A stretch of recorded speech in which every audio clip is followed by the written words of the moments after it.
Reels वाली बहू। प्रज्ञा को रील्स बनाने का बड़ा ही क्रेज है और वो दिन भर रील्स बनाती रहती है। खाते पीते घूमते फिरते घर में कॉलेज में रील्स बनाने के कारण प्रज्ञा पूरे कॉलेज में हाईलाइटेड है। जहाँ उसके रील्स सभी को पसंद आते हैं, वहीं मनीषा चिंता में डूबी रहती है। एक रोज जब खाते हुए प्रज्ञा रील्स बना रही होती है, तब मनीषा कहती है, एक मिनट भी चैन नहीं है इस लड़की को। यह नहीं कि खाना तो आराम से खा ले, लेकिन नहीं, अरे थोड़ी देर रील्स नहीं बनाओगी तो आसमान नहीं टूट पड़ेगा। अरे मम्मी, इसी को तो कहते हैं डिटर्मिनेशन। तुम नहीं समझोगी ये सब। भगवान, इस लड़की को सद्बुद्धि दे। जब देखो तब टेढ़ा बाका मुंह बनाती रहती है। मनीषा की बात का प्रज्ञा पर जरा भी असर नहीं होता और वो खाते खाते रील्स बनाती रहती है। दिन बीतने लगते हैं और देखते देखते प्रज्ञा का कॉलेज भी खत्म हो जाता है। आए दिन कोई ना कोई मनीषा को प्रज्ञा की शादी करवाने का सुझाव दे जाता है। सब ठीक ही कहते हैं, प्रज्ञा की शादी कर देनी चाहिए। अपने घर के काम काज में व्यस्त हो जाएगी तो खुद ही ये रील्स और नाच गाना बंद हो जाएगा। मनीषा और प्रेम प्रज्ञा के लिए एक अच्छा लड़का ढूंढने लगते हैं और तभी विकी का रिश्ता प्रज्ञा के लिए आता है, जिसने प्रज्ञा को उसकी रील्स देखकर पसंद कर लिया था।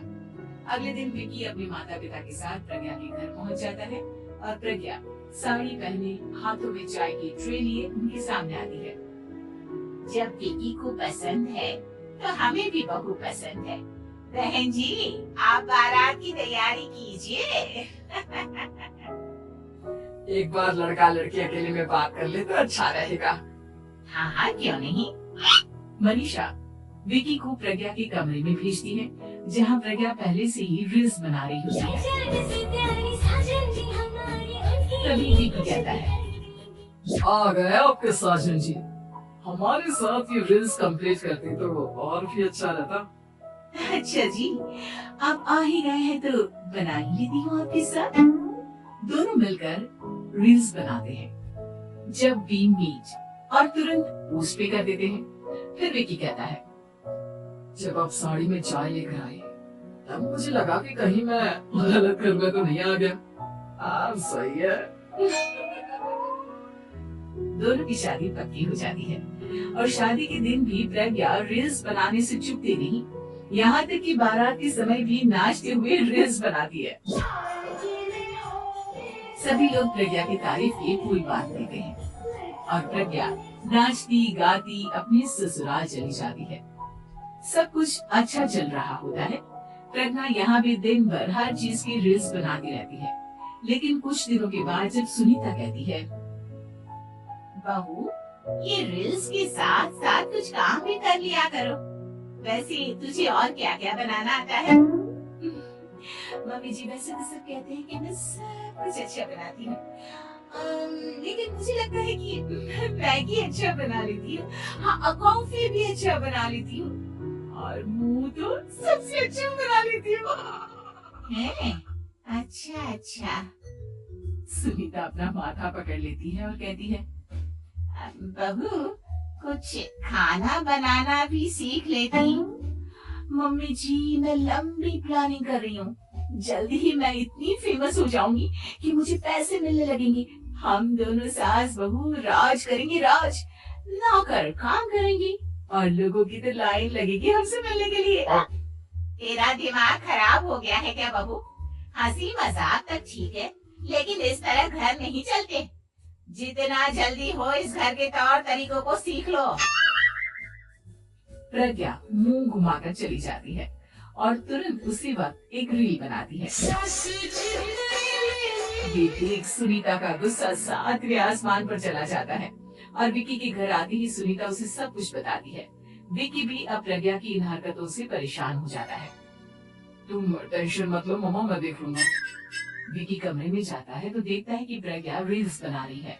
विकी बड़े ही प्यार से प्रज्ञा से कहता है, प्रज्ञा, इन सब के लिए मैं तुम्हें मना नहीं कर रहा हूँ, लेकिन फिर भी हर वक्त तो ये अच्छा नहीं लगता ना।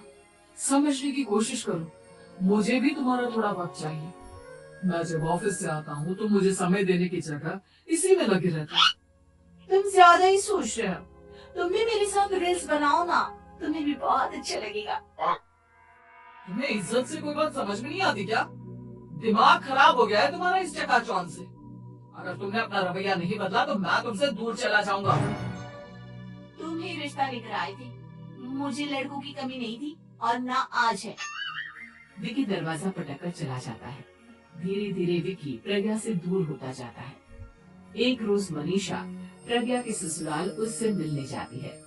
तब सुनीता उससे कहती है, बहन जी अब आई है तो कुछ दिन यहाँ रहकर जाइएगा, आप ही का घर है। हाँ मम्मी, बहुत दिन हो गए तुम्हारे साथ एक भी रील नहीं बनाई मैंने। प्रज्ञा तुरंत अपने फोन में रील्स ऑन कर लेती है। ये सब मुझसे नहीं होता। तेरा ये भूत अभी तक नहीं उतरा क्या? बहन जी आप कुछ कहती नहीं क्या इसे? जब आप ही कुछ नहीं कर पाई तो मैं कर ही क्या सकती हूँ। सास तो वैसी ही बदनाम है। शाम को घर की लाइट चली जाती है और मनीषा प्रज्ञा से कहती है, मेरे घुटनों में बहुत दर्द हो रहा है, तू लाइट का कुछ इंतजाम करना बेटा। अच्छा कैंडल जला देती हूँ मम्मा। प्रज्ञा गाते हुए कैंडल जलाती है और खिड़की के पर्दे के पास रख देती है। मनीषा जिसे बहुत दर्द हो रहा है वो सो जाती है और प्रज्ञा हमेशा की तरह अपने रील्स में लग जाती है। उधर कैंडल की वजह से पर्दा आग पकड़ लेता है और मनीषा के कमरे में आग लग जाती है। बचाओ, कोई है बचाओ। सभी भागते हैं और विकी कमरे की आग बुझाने में लग जाता है, लेकिन तब तक मनीषा आधी जल चुकी थी। मनीषा की हालत देख प्रज्ञा रोने लगती है। विकी मनीषा को तुरंत हॉस्पिटल ले जाता है और उसे एडमिट कराता है। विकी प्रज्ञा से कहता है, देख लिया ना, तुम्हारे इस नाच गाने की वजह से आज तुम्हारी माँ की जान जाते जाते रह गई। अब पता नहीं तुम और क्या चाहती हो। उधर डॉक्टर कहते हैं, इनकी हालत बहुत नाजुक है, आधे से ज्यादा जल चुकी है। प्रज्ञा रोती हुई मंदिर में जाती है और भगवान के आगे जाकर कहती है, भगवान मेरी माँ को ठीक कर दो, मैं कसम खाती हूँ हाथ से ये रील्स बनाना छोड़ दूंगी, बस मुझे मेरी माँ वापस मिल जाए। 2 दिन बीत जाते हैं और मनीषा खतरे से बाहर आ जाती है। पेशेंट अब ठीक है, आप लोग उनसे मिल सकते हो। सब कोई मनीषा से मिलता है और प्रज्ञा सबके सामने अपना फोन तोड़ देती है। मुझे माफ कर दो मम्मा, मैंने तुम लोगों की बातों को नजरअंदाज किया। बेटा कोई भी चीज जरूरत से ज्यादा खराब है।